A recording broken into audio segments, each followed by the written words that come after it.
Niche content, I would say. I think there's been there's been a new kind of tranche of new technology, VR, the esports services, those types of things are really starting to take off, especially in the UK market. The UK market, we see more of these new innovative services coming into the market, which is great. That's what's really driving it. New tech delivers new types of services. It just matches with digital so well. I think that is the kind of global message for carrier billing. It's probably the best one to suit digital marketing. It's brilliant. And I hope I'm not speaking out of turn here, but I think we all have a wish list that carrier billing was recognised globally, just like Visa and MasterCard. If we could get that buy-in globally from carriers to have one logo, we would take off. It would be even bigger than it is now. So that, in my view, would really, really help our industry. And I think we would be working in the Visa, MasterCard type spaces then. So they've come together, they've come up with something that works across network, and I don't see why we shouldn't adopt the same thing, to be honest. Yeah, I think some of the big things, like for example in ticketing, we are seeing where credit card and debit card can pay out very quickly. Carrier billing unfortunately doesn't. It doesn't pay out as quickly as its competitors. The other things are, so the payout timescales are 45 days usually. And actually in Kenya it's much faster, so everybody.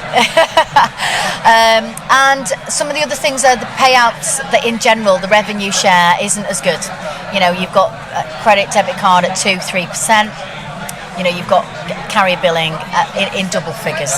So that's a huge, one of the downsides. But with convenience, you can't have everything. It's the most convenient payment mechanic, and obviously with that, with the convenience, you pay for the convenience, and that's the same the world over.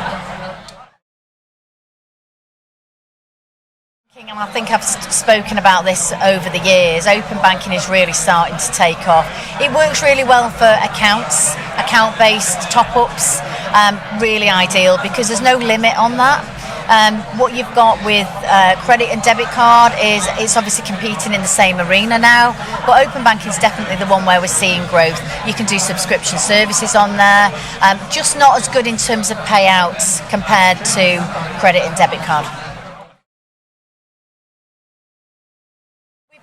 We've got a multiple payment checkout, as you know, and we see all of them working for various reasons in different industries. For telemedia, DCB wins hands down. If you've got an account top-up and subscription on a higher amount, open banking, Jaman. And then in terms of credit and debit card, you've got to look at secondary type methods. So for example in Canada, they need you to have a different type of payment mechanic outside mobile. So credit and debit card, that's where that fits in. Doesn't fit in anywhere really to what we do. That's merchant type stuff, but we do have AI driven customer care. So that would be on our own website, that type of thing. That's where we would see it fitting in. It scares me actually because I actually saw on the news this morning that they're putting AI built into mobile phones. I'm not sure what I think of that at the moment.